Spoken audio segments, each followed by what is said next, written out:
Dane, DS Diving. This is for my divers. We are at Harbour Town Marina, which sometimes is a pain to access because of these gates and the fact that customers don't pick up. Wanted to make you all aware that every one of these gates has a push button from the inside that will allow it to open. I came to this gate, parked my cart there, left everything there. This is E-Dock. I did walk down that sidewalk to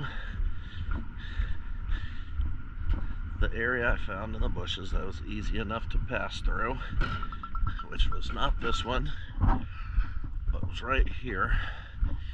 So, click, bloop, bloop, bloop, from there, jump, press the button, we're working. That's the workaround on a E-Dock and A-Dock.